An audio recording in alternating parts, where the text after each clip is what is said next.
Next, direta sa another question. So, integral of sine to the power of 8x, then cosine to the power of 5x dx. So,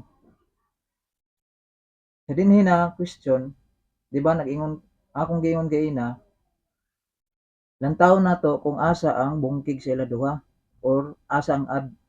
So, kini di ba even, ini add. So, since siya ang add, ang cosine, so, magkuha tawag isa sa iya atong ipagawas. So, lantawan ninyo. Integral of sine to the 8x cosine 4x. 4 na lang siya kay magpagawas mo tag isa. Then, cosine x dx.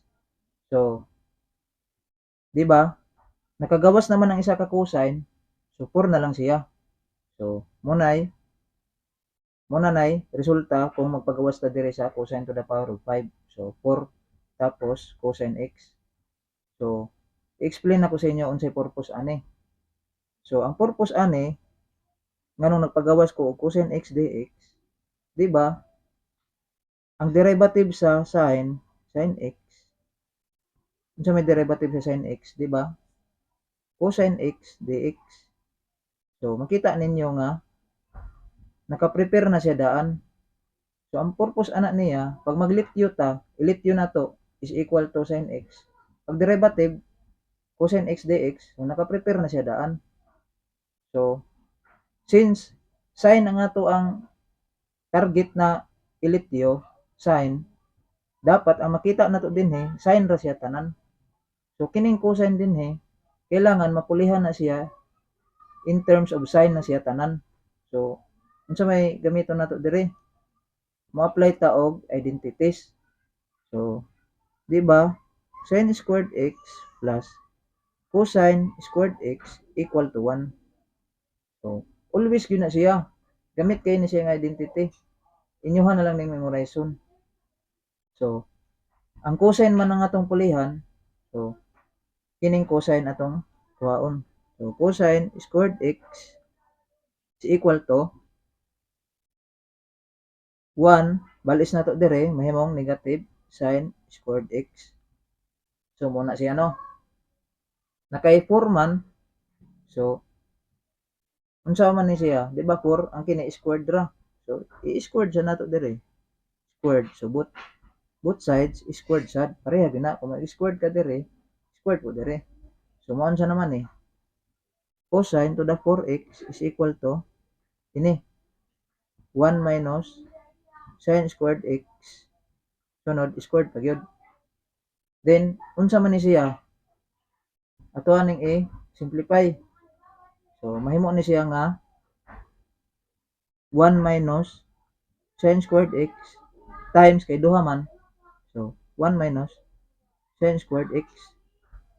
Then, sa sunod, multiply isa-isa. Kini. So, 1 times 1 equal to 1. Tapos, kini times dire, negative sin squared x. Tapos, kini times dire, negative sin squared x. Then, kanina sad, multiply dire sa isa, negative negative, mahimong positive.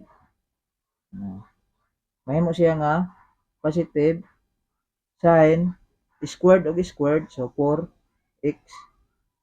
Then, simplify paghihapon, 1, di ba pareha sila og exponent, sin squared, tapos negative negative, so mahimong na may 1 din ha, na po'y 1 dire, so mahimong negative 2 sin squared x, tapos plus sin to the 4x.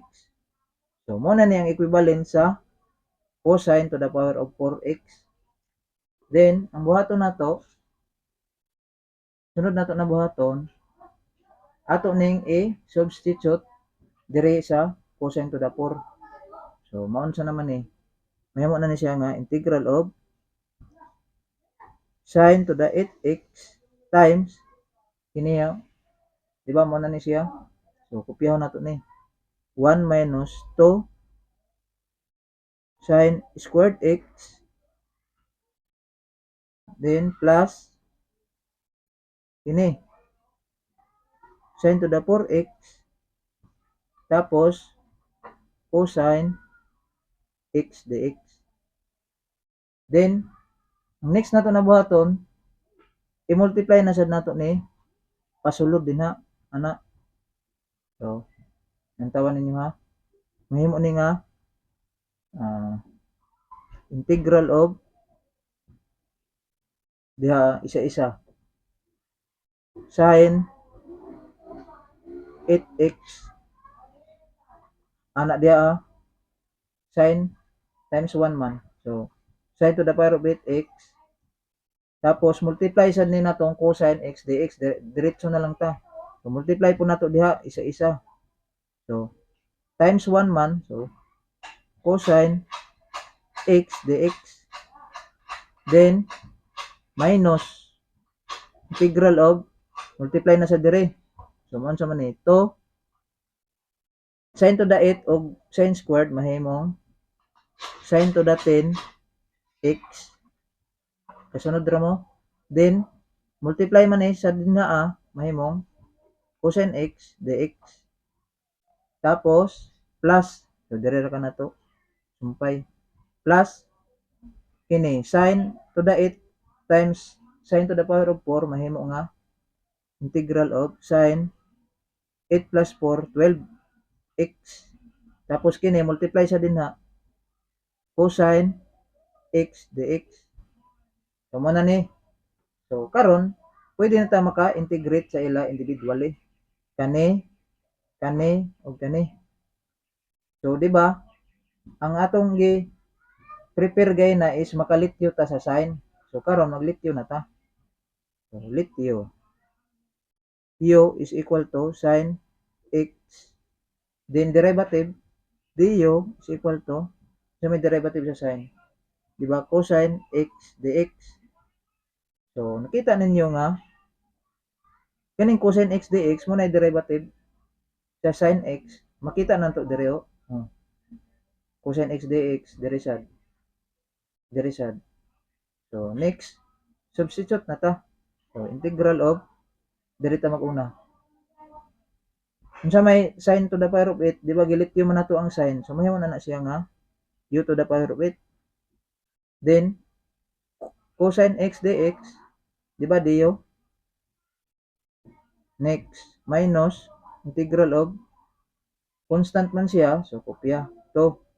Then kini, di ba gilityo naman nato, so mahimo na ni nga u to the power of 10, tapos cosine x dx is dio. Then kani plus integral of sin x to the 12 mahimong u to the 12, then cosine x dx dio. Sunod unsa naman dayon apply ta og power rule. So mahimo ni siya nga u 8 plus 1 over 8 plus 1 minus, pakilid nato ang constant, so 2, tapos kini u 10 plus 1 over 10 plus 1 plus kini u 12 plus 1 over 12 plus 1 plus c. Then mahimo ni nga u to the 9 over 9 minus 2 u to the power of 11 over 11 plus kini u to the 13 over 13 plus c. Then balik ta unsa may u, di ba, sin x. So pulihan ra nato nag sin x, sin to the power of 9x over 9 minus 2 sin to the power of 11x over 11 plus sin the power of 13 over 13 plus c. So mo na nitong answer. Mo na ni. Makasunod ra mo.